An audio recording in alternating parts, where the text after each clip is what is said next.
Versículo 13 do capítulo 5, estou lendo a versão NAA.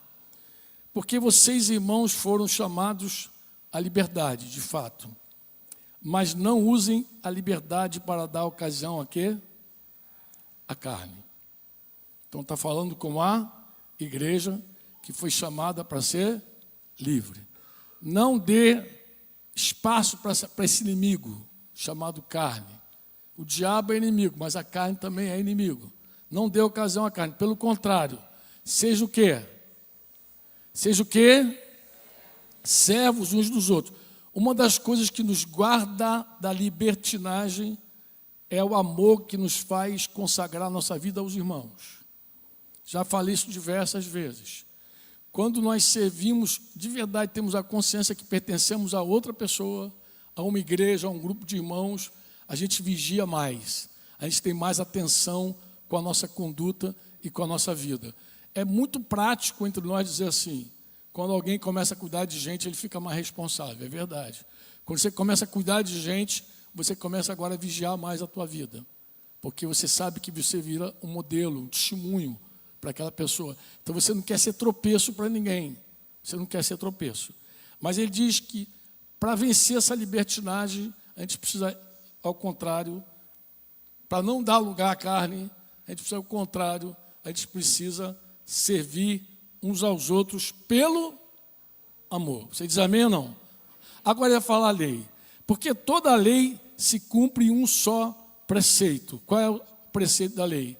Ame o seu próximo como a você mesmo. Aqui ele parece que está fazendo um resumo. Ele está dizendo, vocês que gostam de ser libertino, que gostam de viver na carne, tem uma solução para você. Sirva teu irmão. Seja escravo do teu irmão. É a palavra escravo mesmo, doulos. Seja escravo do teu irmão pelo amor. Aí você sai dessa libertinagem toda. Você para de pensar no teu prazer quando você pensa em servir alguém. Porque aí é o teu prazer ou é o serviço ao próximo. Não tem opção. E agora ele vai falar para o legalista. Ele vai dizer que a lei, ela se cumpre em um só preceito. Qual é? Ame o seu próximo como a você mesmo. Mas se vocês ficam mordendo e devorando uns aos outros, tenham cuidado para que não sejam mutuamente destruídos. Então ele falou, se os libertinos ficarem aqui brigando com os legalistas com os libertinos, eles vão se autodestruir. Não tem para onde ir. Digo, porém, o seguinte, vivam no Espírito e vocês jamais satisfarão os desejos da... Então a carne tem desejos? Tem ou não? Tem desejos, a carne tem desejo. Bem, porque a nossa carne luta contra o Espírito. Esse é o versículo que eu acho que eu mais falei ano passado, e acho que já comecei a falar dele também. A nossa carne luta contra o Espírito e o Espírito luta contra a carne, porque são opostos entre si, para que vocês não façam o que querem. Então, para você não fazer o que a carne quer, o Espírito Santo mora em você. E o Espírito Santo luta continuamente contigo e comigo, para que a gente não se renda à nossa vontade. Ou seja, ou é a nossa vontade, ou é a vontade de Deus. Ou é a minha vontade, ou é a vontade de Deus. Então, para nós não deveria existir, não tenho vontade, ou estou com vontade. Deveria ser que seja feita a vontade de Deus. A minha não importa mais. Deveria ser assim para nós. Amém ou não? Mas se são guiados pelo Espírito, vocês não estão debaixo da lei. A lei não aprisiona vocês, não serão legalistas se vocês tiverem uma vida no Espírito. Ele segue corrigindo, né? Ora, as obras da carne são conhecidas. E são o quê? Vamos lá. Imoralidade sexual, impureza, libertinagem, idolatria, feitiçarias, guarda isso, inimizades. Crente gosta de cultivar inimizades. Ele acha que isso é legal. Inimizades. Tem coisa que para crente é pecado claro. Tem coisa que para crente não é pecado claro. Inimizade é uma dessas que fica aí no lado cinzento da vida. Inimizade. Mais o quê? Mas o quê? Rixas, litígios, inimizades, rixas. Estou lendo aqui que versão. Nova Almeida corrigida. Rixas, ciúmes, iras, discórdias, divisões, facções, invejas, discórdias, facções, tudo isso, iras, ciúmes. Isso é tudo pecado que crente também vive de boa. Eles vivem de boa como se nada tivesse acontecendo. Bem, bebedeira a gente encara bem. Agora nem tanto, né? Tem uns crentes que gostam de beber muito. Mas a gente entende que é pecado. Mas, por exemplo, orgias. Aí, orgia, não, a gente não quer saber de orgia. Mas e coisas semelhantes a essas? Diga coisas semelhantes a essas. Quando alguém se entrega ao seu próprio prazer, declaro a vocês, como antes já os preveni, que os que praticam tais coisas não herdarão o reino de Deus. Os que praticam tais coisas não herdarão o reino. Eu sei que alguém vai dizer, não, mas eu um dia levantei minha mão, eu declarei Jesus, e uma vez que eu fiz isso, está resolvida a minha vida.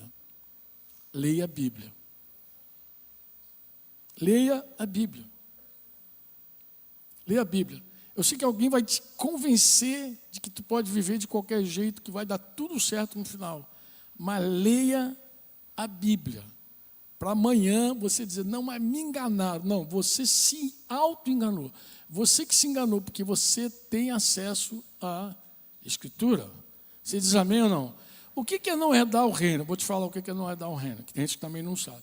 O reino de Deus, quando você fala de reino de Deus, salvação, em geral, ele aparece em 3 tempos, passado, presente e futuro. Alguém que entrou no reino de Deus, necessariamente precisa permanecer no reino e depois herdar o reino. Alguém que foi salvo, precisa viver todo dia essa salvação e aperfeiçoar essa salvação com temor e tremor. Não sei se vocês entendem. Até o dia do Senhor, quando Paulo diz que nós seremos aí verdadeiramente salvos, plenamente salvos.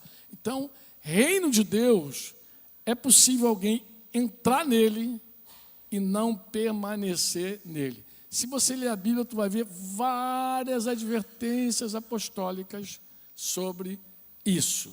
Romanos 8,13. Romanos 8,13, Paulo também é claríssimo. Ele diz, porque se vocês viverem segundo a carne, caminharão para a morte. Caminharão para a morte. Ah, mas Frank, isso aqui é a morte física.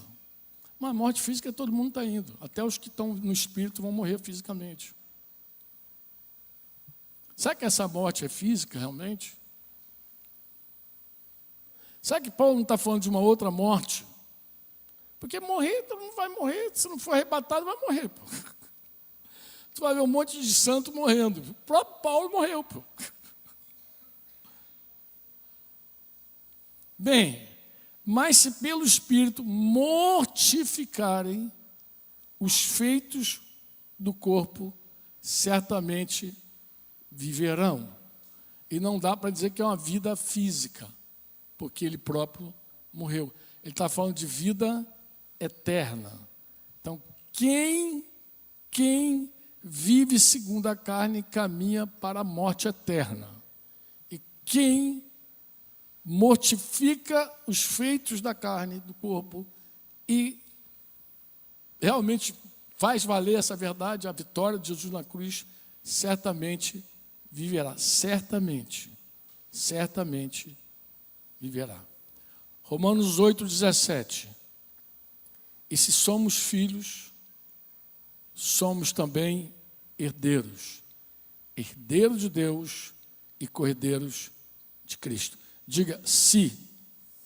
Diga se. Diga se somos filhos. Quantos aqui são filhos? Você é filho, tem certeza, né? Amém. Então, se você é um filho, você é. Se somos filhos, você é também herdeiro. Herdeiro de Deus e co-herdeiro de Cristo. Agora diz, se. Diga, se com ele sofremos, para que também com ele sejamos glorificados. Se com ele sofremos. E se com ele não sofremos? Responde você. 1 Coríntios 15, 2. Por meio dele também são salvos. Está falando do Senhor, diz que por meio dele também são salvos. Se, diga se retiverem a palavra, assim tal como a preguei a vocês, a menos que tenham crido em... Será que alguém pode crer em vão?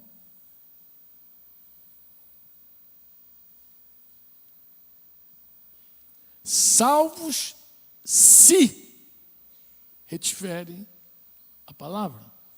Salvos se retiverem. Estou lendo a Bíblia, sem comentário. 1 Coríntios 6, 9 e 10. Só vou reforçar, Coríntios aqui 6, ele vai reforçar Gálatas, mas acho que vale a pena ler, né?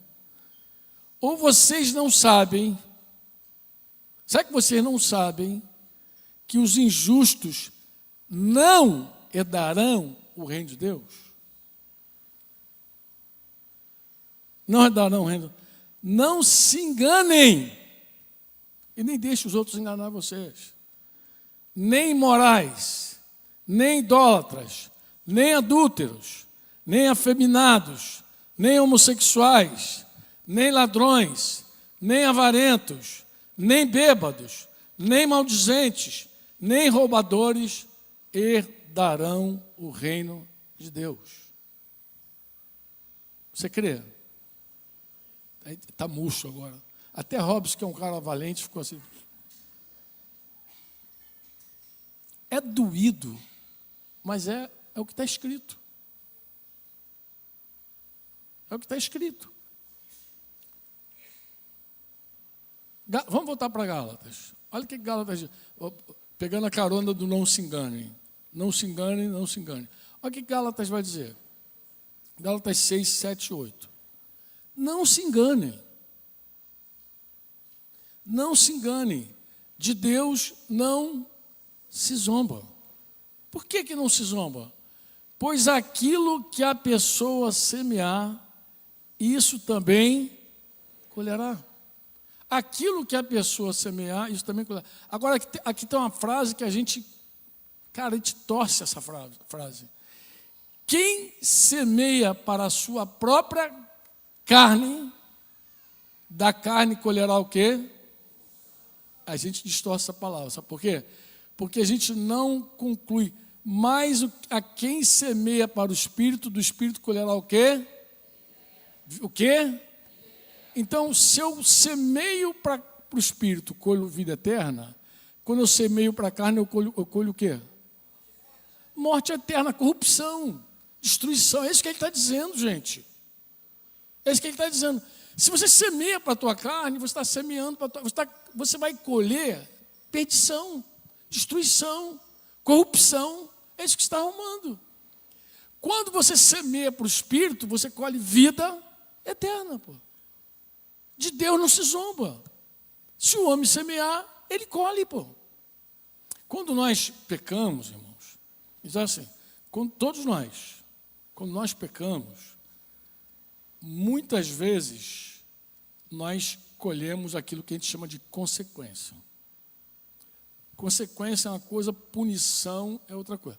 A gente não está falando de punição, não, porque tem gente que quando vê a consequência diz assim, fulano está sendo punido. Eu começava isso esses dias agora com os irmãos lá em Cabo Frio.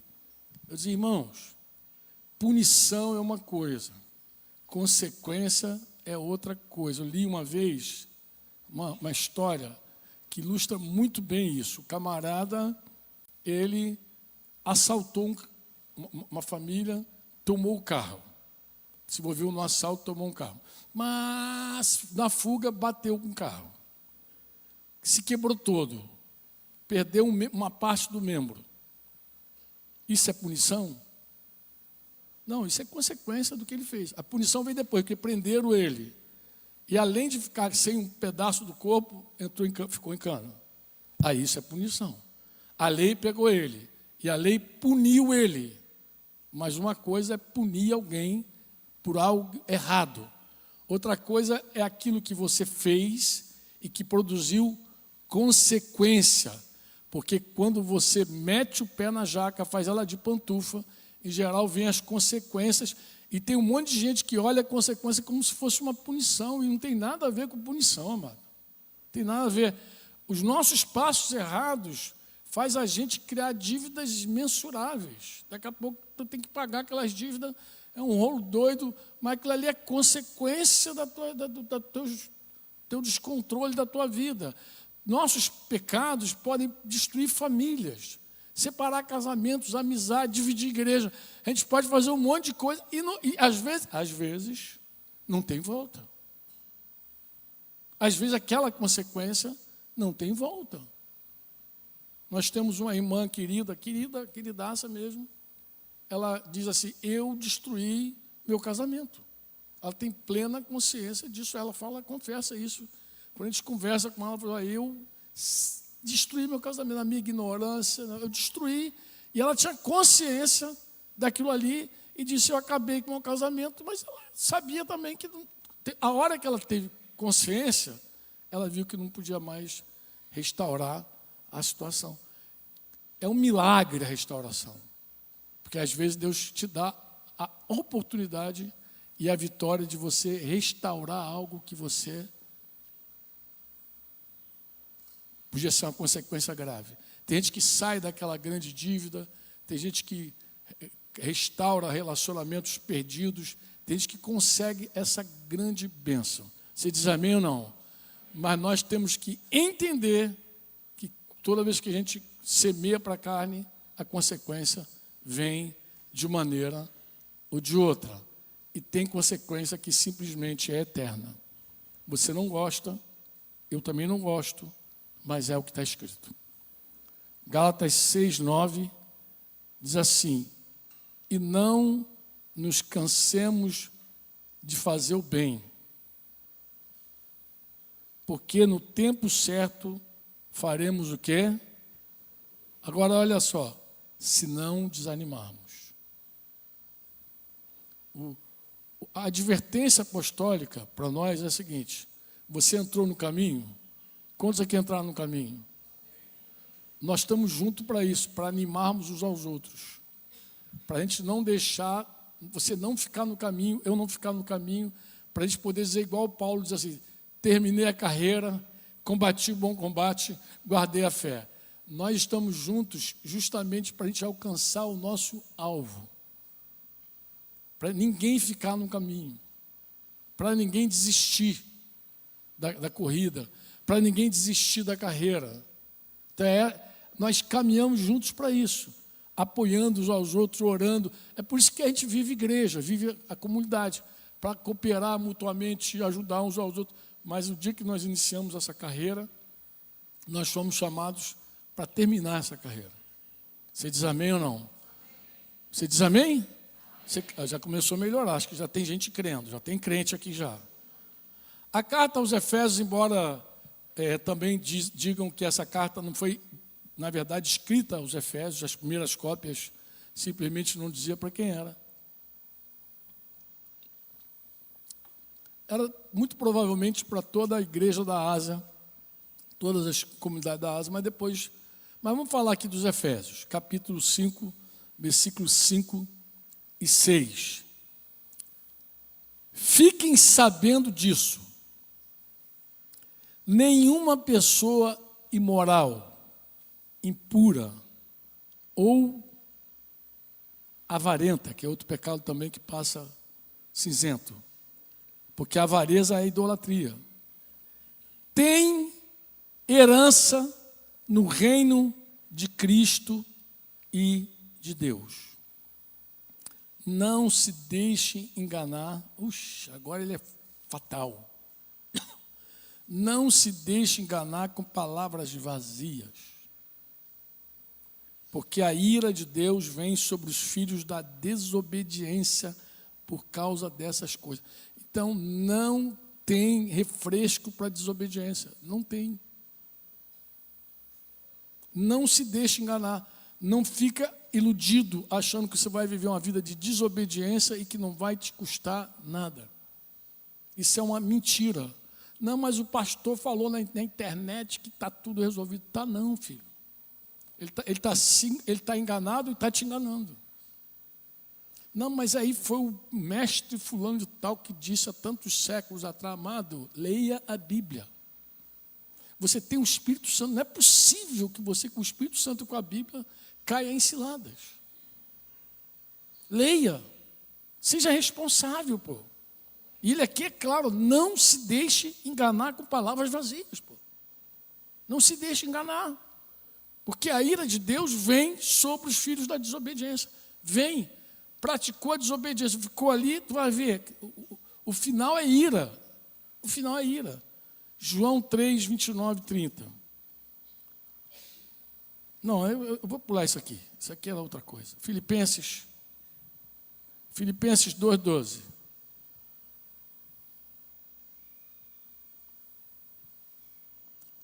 Assim, meus amados, como vocês sempre obedeceram, não só na minha presença, porém muito mais agora na minha ausência, desenvolvam a sua salvação com temor e tremor. Deixa eu te fazer uma pergunta, só vou te perguntar, reflita. Por que eu preciso desenvolver a minha salvação com temor? Que risco há? Com tremor. Por que com temor e com tremor? Esse negócio é tão automático. Por que eu tenho que desenvolver com temor e com tremor?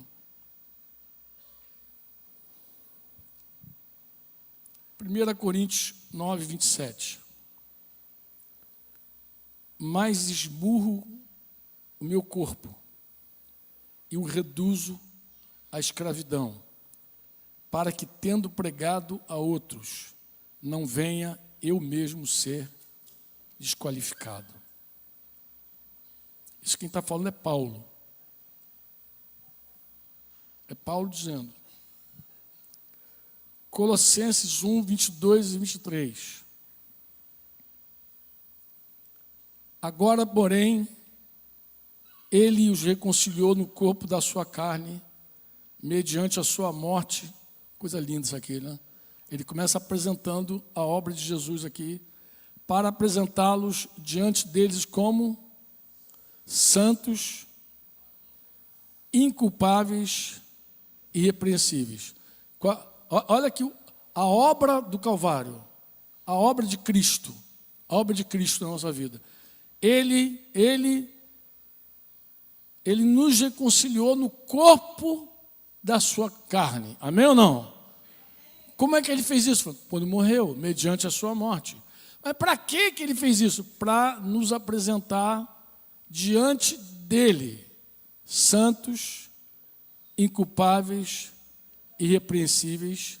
Se tivesse parado aqui, mas não parou. Diga se é que vocês permanecem na fé. Diga se vocês permanecerem na fé. Agora, deixa eu te perguntar, e se você não permanecer na fé?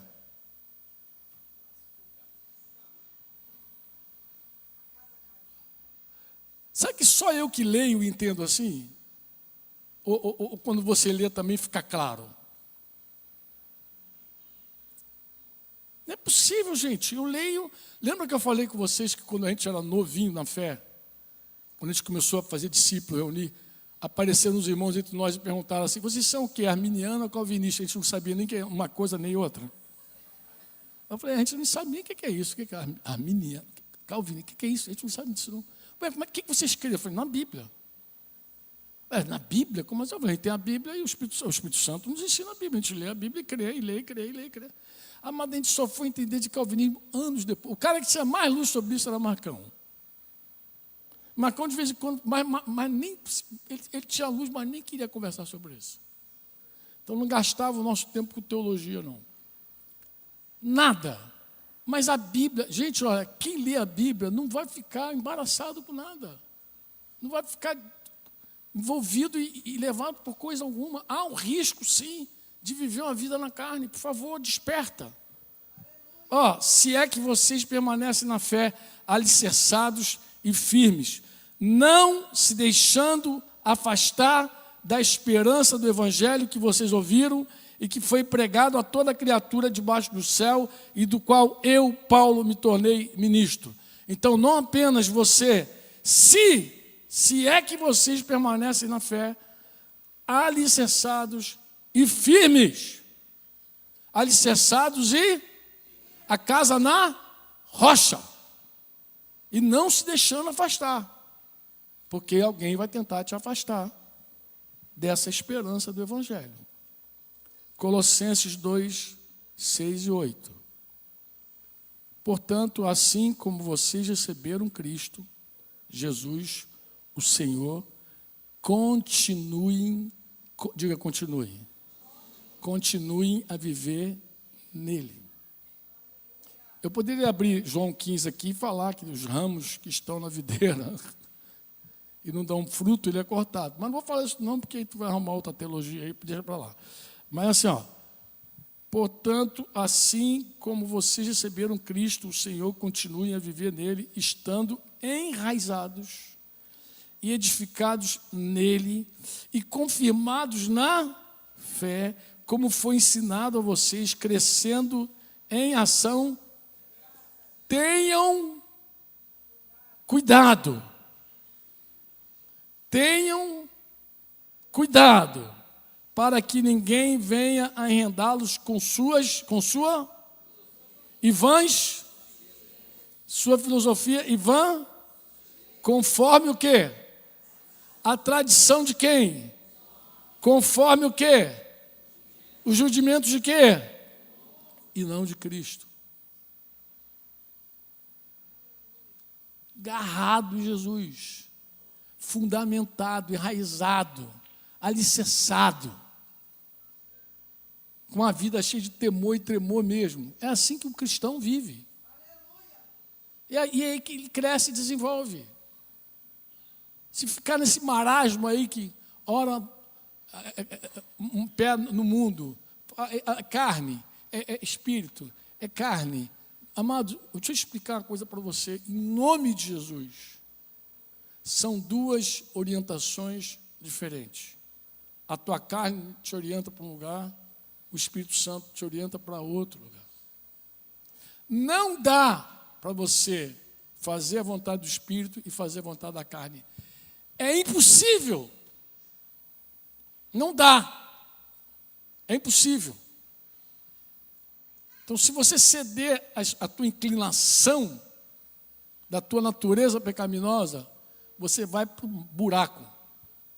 E se você ceder à voz do Espírito, você tem vida eterna. Porque são coisas distintas, diferentes. Você diz amém ou não? Amém ou não? Olha o cuidado de Paulo, 1 Tessalonicenses 3,5. Foi por isso que, já não me sendo possível continuar esperando, mandei perguntar a respeito da fé que vocês têm. Está falando de Timóteo, mandou lá investigar. Temendo que vocês fossem provados pelo tentador e o nosso trabalho se tornasse inútil. Mais uma vez, Paulo fala sobre o trabalho inútil. Eu fui consultar, eu quis saber como é que estava a tua fé, a tua vida de fidelidade, porque fé e fidelidade, é fé e fidelidade. É fé viva, não é fé morta não. A fé viva tem o quê? O que a fé viva tem que a fé morta não tem? Obra, fruto. A fé viva. Porque se a fé morre, acabou. Diga assim, nós somos salvos. Somos salvos. Somos salvos pela graça. Mediante o quê? A fé. Diga, eu sou salvo pela fé. Mas se a fé morrer? Não me responda, responde só para você. Gálatas 4:11. Receio que o meu trabalho por vocês tenha sido em vão. Filipenses 2:16. Preservando a palavra da vida, assim, no dia de Cristo, poderei me gloriar de que não corri em vão e nem me esforcei inutilmente. Olha, Paulo é doidinho. Paulo não acredita em nenhuma dessas teologias que eu vejo por aí. Por quê? Porque se ele acreditasse, ele nunca, jamais ia achar que ele correu em vão. Jamais. Ele ia dizer, não, ali o cara foi, já foi, agora vai no automático, vai embora, uma vez salvo, sempre salvo, vai lá, acabou, acabou. Ó, se Paulo acreditasse nisso, ele jamais estaria com esse cuidado de correr em vão. Gente, por favor, talvez você acredite, mas Paulo não. O apóstolo não. O apóstolo tem clareza, ele quer ver o resultado do trabalho dele, ele quer ver se as pessoas que ele está cuidando, que ele está semeando, que estão vivas na fé, firmes na fé, vinculadas, bem firmadas. Ele não está preocupado simplesmente porque um dia o cara se batizou, levantou a mãozinha. Não, ele quer ver fruto, para dizer assim, não corri em vão, não trabalhei em vão, desenvolveu, olha fulano, era um bebê, hoje é um adulto espiritual, olha, não foi em vão, nenhum esforço, nenhuma lágrima, nenhum trabalho foi em vão. Nenhum foi em vão. Eu termino, não sei se termino, 1 Timóteo 4,16.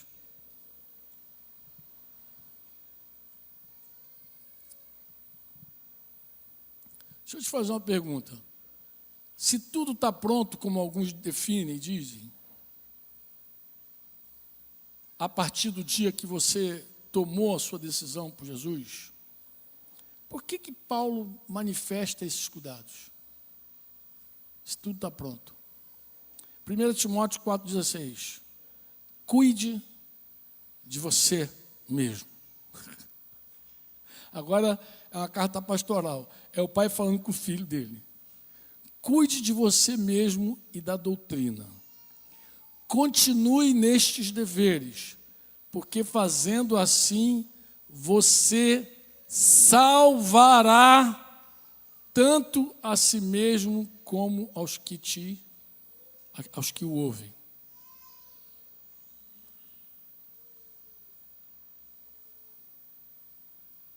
Segunda Timóteo 2, 11, 12. Fiel essa palavra. Se já morremos com ele, também viveremos com ele. Você diz amém ou não? Se perseverarmos também com ele, reinaremos.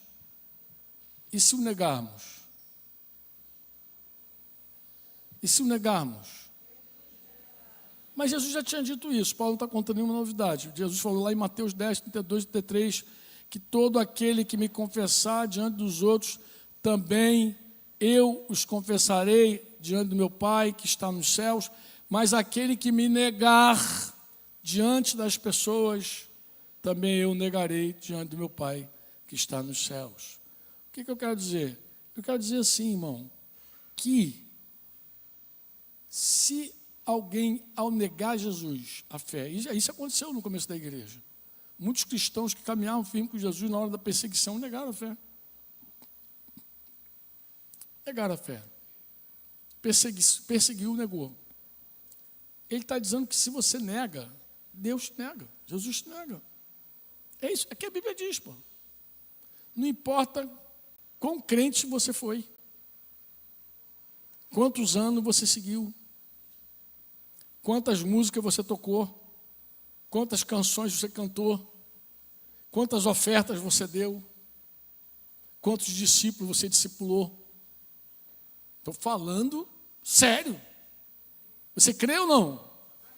É ele que está dizendo. Se algo se levanta contra nós e nos aperta e nos oprime, e a gente nega, a hora que a gente negar Jesus, ele também nos nega. Porque quantos aqui confessaram Jesus? Levanta a mão para o anjo ver. Olha só quantas pessoas um dia...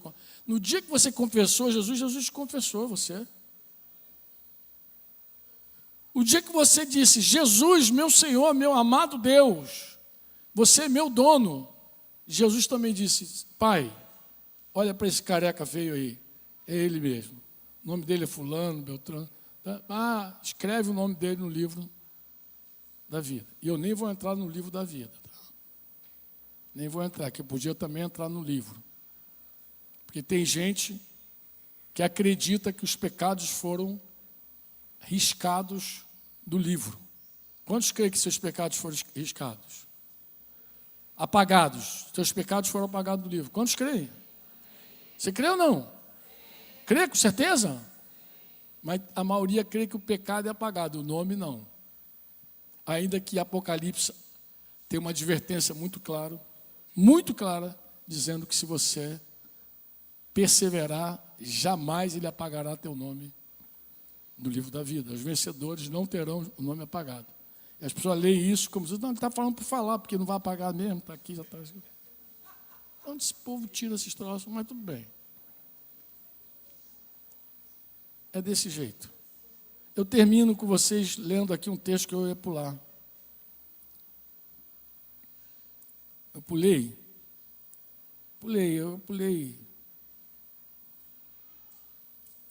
Lembra que eu pulei um texto? Falei, não vou ler agora, não. Isso mesmo, João 3, 29 e 30. Vocês ficam... Não, porque acho que isso aqui é um texto para terminar. Não sei se vai dar tempo aqui de repartir com o meu amado aqui, talvez não. O tempo já não dá mais. Mas assim, João 3, 29 e 30 diz assim: o que tem a noiva é o noivo. O amigo do noivo que está presente e o escuta se alegra muito por causa da voz do noivo.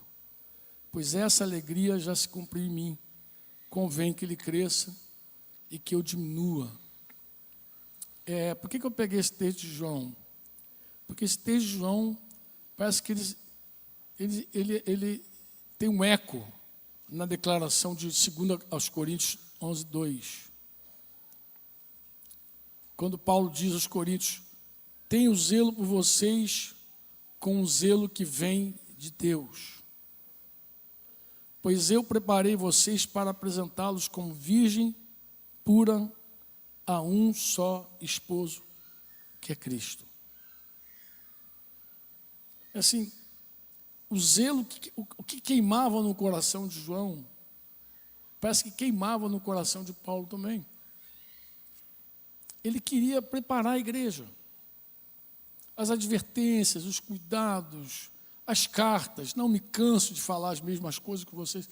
Tudo isso era um zelo de quem queria preparar uma igreja para Jesus. O que eu percebo, irmãos, é que esse montão de falácia, esse montão de palavras vazias, palavras frívolas, ensinos sem fundamento, eu acho que no fundo é a falta do fogo de Deus no coração de vários líderes. Porque não é só, agora eu não estou falando só com relação a você que ouve, eu também falo com relação a você que ensina bobagem. Parece que você não tem zelo pela noiva.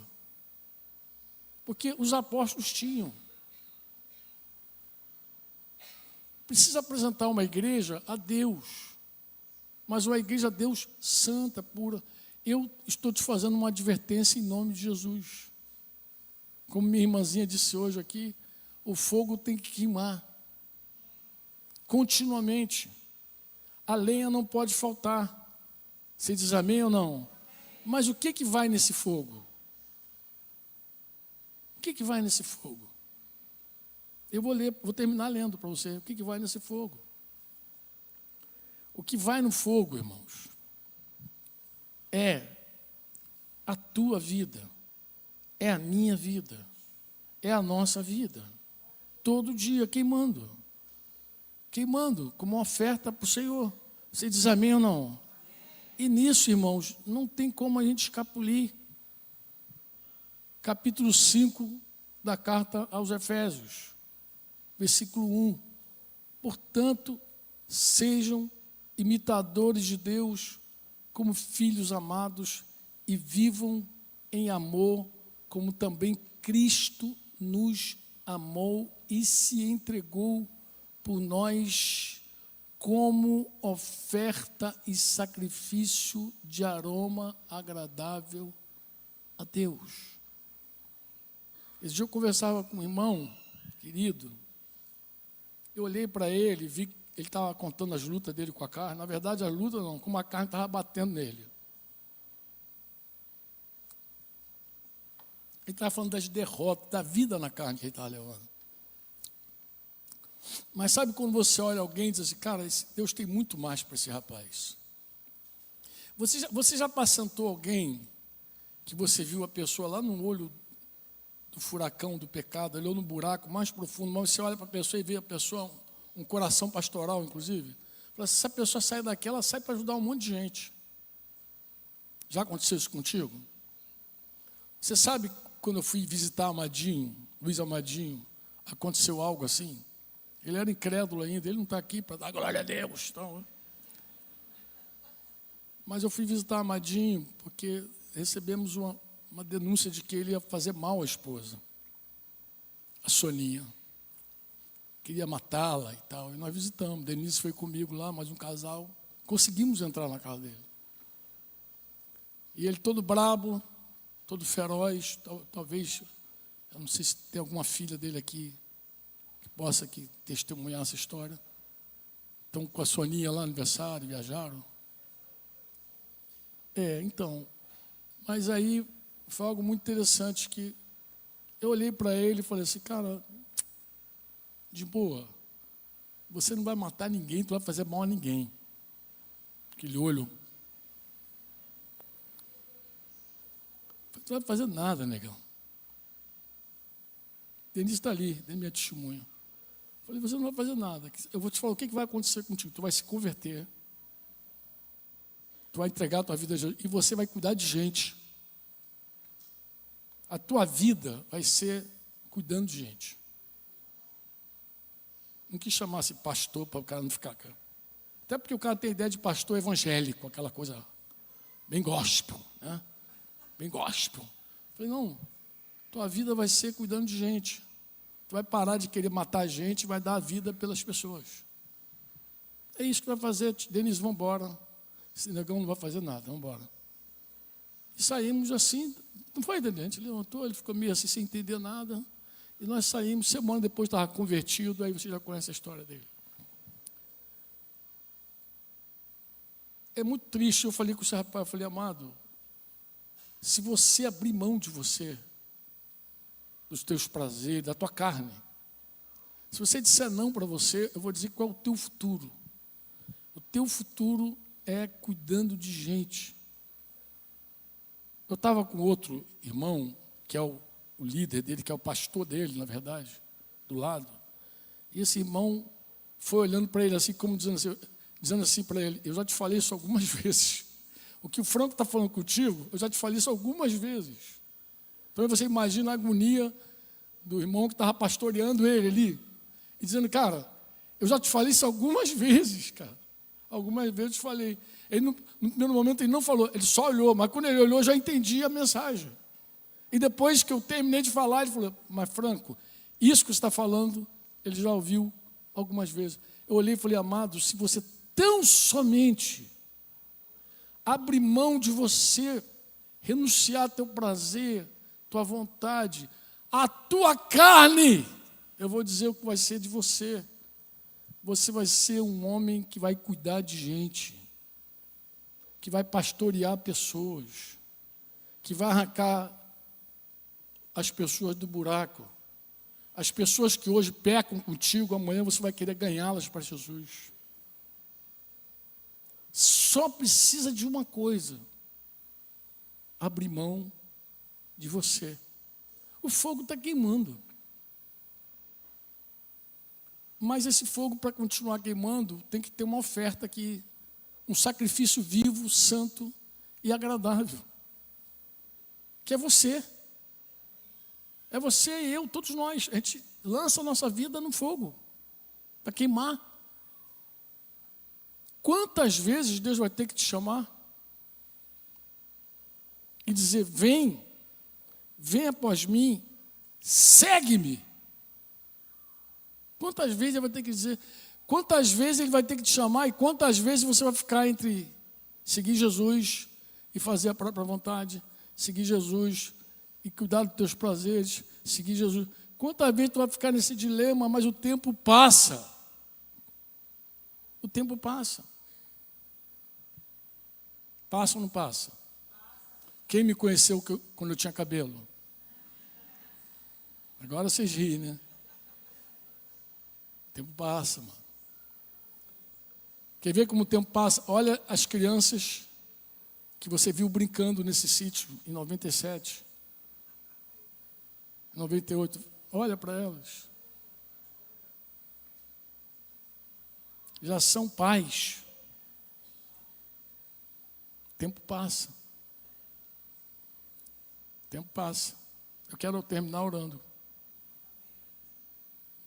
Orando pontualmente às 12 horas aqui.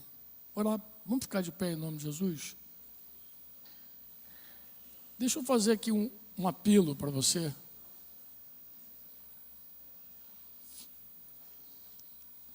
Eu estou vendo flecha ali, flecha. Tá, eu pensei em flecha. Numa canção que você fez há muito tempo, na época que a gente ordenou uma liderança aqui, lembra? Você já sabe qual é a canção. Eu queria terminar com essa oração do flecha e te fazer também uma súplica, porque Paulo fez isso. Paulo, ele não fez um convite, ele não fez um apelo, simplesmente, quem quer? Ele, Romanos 12, Paulo, ele simplesmente faz um rogo. Eu peço a vocês, eu rogo a vocês, eu peço a vocês que ofereçam o seu corpo como sacrifício vivo, santo e agradável a Deus. Este é o culto racional de vocês. É por isso que o culto do crente não acaba nunca. O nosso culto não é 2 horas no sítio ao domingo. O nosso culto é a vida inteira. Amém? O véu que separava já não separa mais. E a luz que outrora apagava, agora brilha e cada dia brilha mais. Houve um tempo que esse véu nos separava, mas agora não separa mais. Amados, essa é a resposta à graça de Deus, a graça que a gente cantou hoje aqui. A melhor resposta, não é a única resposta justa, é pegar a nossa vida e falar: Senhor, eu não vivo mais, eu quero que Cristo viva em mim. Para quê, Franco? Para que aconteçam frutos, para que pessoas venham. Eu lembro de Valci há muitos anos dizendo dos passarinhos comendo na árvore. Lembra, Valci? Dos pássaros comendo na árvore. E era uma árvore que comia passarinho de dia e morcego de noite. Então os animais se alimentavam de dia e de noite. Amendoeira não, o que era? Amendoeira? Deus quer fazer de você uma árvore onde as pessoas se alimentam de dia e de noite. Mas se você render a Deus tudo, deixa queimar, entrega teu coração, tua vida, tua vontade, faz isso. Bem, se alguém me ouviu hoje aqui, leu a Bíblia comigo e diz: Franco, eu não quero viver para fazer a minha vontade, eu não quero viver para a minha carne de forma alguma, eu quero Deus, eu quero o Espírito Santo, eu quero fruto. Eu quero te falar algo em nome de Jesus. Escuta o que eu vou te falar. O teu passado não te define. O teu passado não te define. Jesus não quer saber como foi ontem, nem antes de ontem. Jesus quer saber como é hoje. Ele perguntou para Pedro assim: Pedro, tu me amas, Pedro? Faz essa pergunta, diga: tu me amas? Diga: tu me amas? Jesus não perguntou se Pedro amou ontem, amou alguns dias atrás. Ele não quer saber se você amou lá atrás. Talvez você tenha negado Jesus 3 vezes lá atrás. Talvez você tenha negado Ele 3 vezes, ou 4, ou 10. O ontem não interessa. O que interessa é hoje. Você não é definido pelo ontem. Deus quer te definir pelo hoje. Você me ama? Se você falar amo, Ele vai dizer: então, cuida das minhas ovelhas, apacenta os meus cordeiros, resgata os perdidos. Se você me ama, é hoje. Então, se você quer colocar a tua vida e dizer: Senhor, é hoje. Senhor, eu nem quero olhar para ontem, eu quero olhar para hoje. Eu entendi, eu te quero, eu quero viver totalmente para ti, e eu quero dizer não para a minha carne. Que ninguém te constranja a isso, que só o Espírito Santo te convença, e você é livre para vir aqui e para a gente orar para que você morra,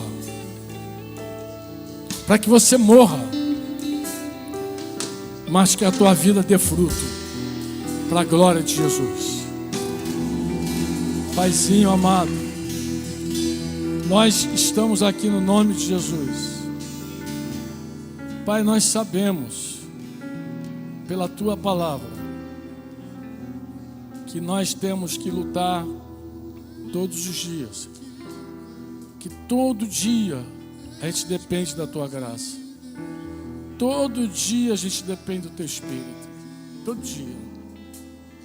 Mas Pai, todo dia também nós escolhemos a cruz, todo dia nós escolhemos a cruz, como já cantamos há muito tempo. Todo dia o pecado vem e me chama, Senhor. Todo dia vem as tentações e me chama, mas eu escolho Deus, eu escolho ser teu amigo, eu escolho viver no Espírito, e pela tua graça, pelo teu poder, nós caminhamos, Senhor. Pai, aqui existem homens e mulheres aqui na frente, talvez em casa alguém quebrantado também. Pai, pega esse pão que está aqui na frente, esse pão, parte esse pão e reparte esse pão. Parte e reparte. Pega essas vidas que estão aqui, Pai, parte essas vidas e reparte essas vidas, Senhor, porque tem muita gente morrendo, Senhor. Tem muita gente morrendo sem o teu amor, sem te conhecer, sem te ver. Então pega essa vida, Senhor, parte e reparte, parte e reparte, e alcança, Senhor, aqueles por meio destes. Tu sabes, Senhor, que tem gente que aguarda a manifestação desses teus filhos que estão aqui.